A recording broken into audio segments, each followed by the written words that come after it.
Good morning আমার পরিবার, সবাই কেমন আছো? একটা ভিডিও নিয়ে চলে আসলাম। তো এটা কিন্তু স্পেশালি তোমরা যদি না করো তাহলে কিন্তু বুঝতেই পারবে না।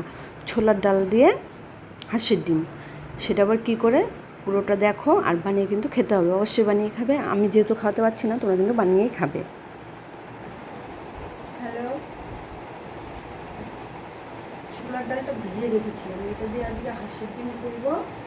আর হাঁসের ডিমটাকে কেটে করবো। তো কুচু স্কুল যায়নি, ওই জন্য রিল্যাক্সে আছে, অনেক কাপড় আছে, ওগুলো দিব।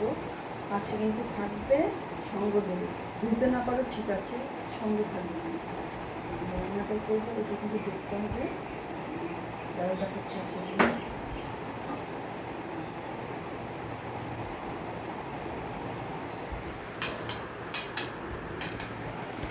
চলো রান্না করি।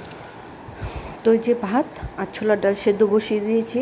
এবারে তোমরা বলতে পারো ছোলার ডাল কী করে হয়। ছোলার ডাল তো নিরামিষের মতনই করতে হয়, বাট না, এটাতে তুমি মাংসতে যা যা ইউজ করবে সেটাই করতে পারছো।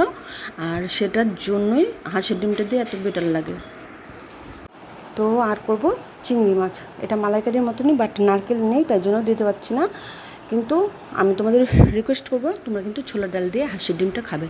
আর এটা কিন্তু একদম ঠিক যে হাঁসের ডিমটা কিন্তু তুমি এখন 5টায় দাও আর 10টায় দাও, গোটা গোটা দিলে কিন্তু হবে না, ওটাকে কেটেই দিতে হবে। এবার কেটে দিলে কিন্তু ওই টেস্টটা আসে। তো কী করে রান্নাগুলো করে সেটা তো একদম আজকে বলবোই যে ফলো করতে, নইলে তো সবাই নর্মালি রান্না সবাই করে, বাট এটা স্পেশাল একটু। বলো তো কেন? কদিন থেকে না, মানে পরশু দিনও যেমন ভিডিও বানাতে পারিনি। কেন পারিনি? মনটা খুব খারাপ ছিল কারণবশত। আর হচ্ছে তোমার ওই ডাল আলু ভাজা এই দিয়ে ছেলেদের খাইয়ে দিয়েছি। ওনার ছোটোর জন্য খেয়ে নিচ্ছে, যদি বড় হতো তাহলে খুব ঝামেলা হয়ে যেত। একটু পাপড় ঠাপড় ভেজে দিলাম, আর তোমার গিয়ে ওই আলু ভাজা ছিল, ডাল ছিল, এই দিয়ে খেয়ে নিয়েছে।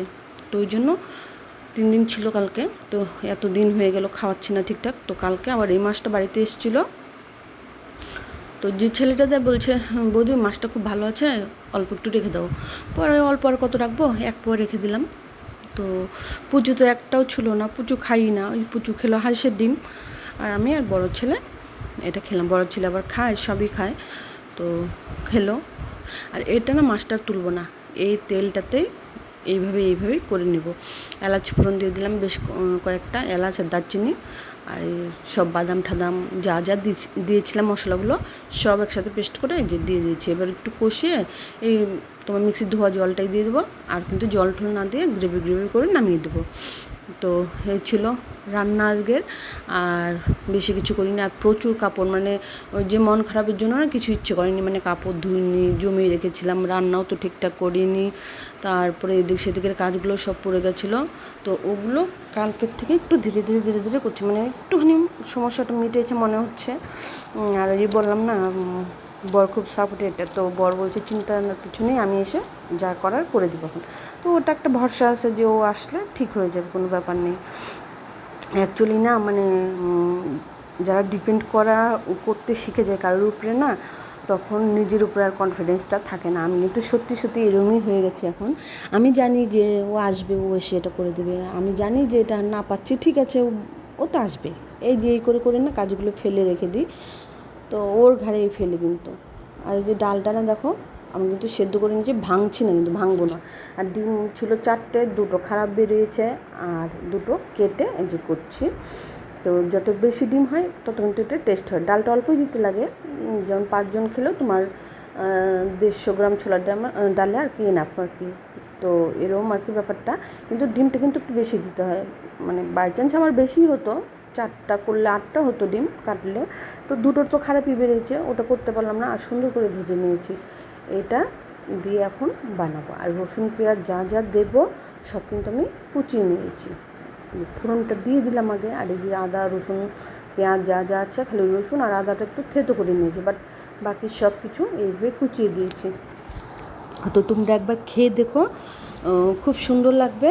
না খেলে তো বুঝতে পারবে না, দেখে অনেক সময় মনে হয় যে, এবারে তুমি বলতে পারো এটা আমি কোথায় খেয়েছি। আমি কোথাও খাইনি, আমি কোথাও দেখিও নি, মানে ছোলার ডাল বাড়িতে কেউ খায় না। এবারে কেউ খায় না বলতে ছেলেরা ছবেই না।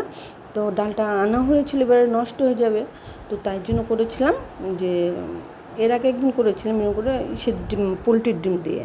তো ভালো লেগেছিলো। তো এটা হাঁসের ডিম দিয়ে খেয়ে যখন দেখলাম যে আরও বেশি ভালো লাগে, তাই জন্য কিন্তু এটা আমি তোমাদের জন্য শেয়ার করলাম। তো আর জল দেওয়ার দরকার নেই, এইভাবে সেদ্ধ ডালই তো একটুখানি জাল করে ফুটিয়ে নিয়ে যে গ্রেভি হয়ে গেছে, এবার নামিয়ে দেবো। তো এই ছিল আজকের রান্না মোটামুটি একটা। তো তোমাদের সবাইকে বলবো পুরো ভিডিওটা দেখো, স্কিপ করো না, পাশে থেকো, লাইক শেয়ার সাবস্ক্রাইব এটা করার কথা তো রোজই বলি, আজও বলছি, এটা করে দিও। আর অনেকটা সময় হয়ে গেছে, প্রচুর স্কুল যায়নি, বাড়ির কাজগুলো করেছি, আর খিদেও পেয়ে গেছে ম্যাক্সিমাম। তো চলো খাবার দাবার নিয়ে গিয়ে বসে পড়ি, সবাই মিলে খেয়ে নিই।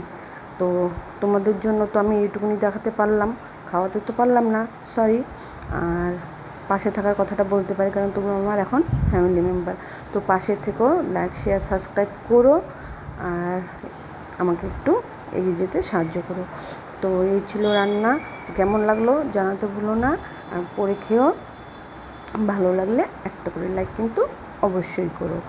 আর আমার যে ডালটা আমি বানালাম সেটা কিন্তু একবার খাওয়ার অনুরোধ রইল।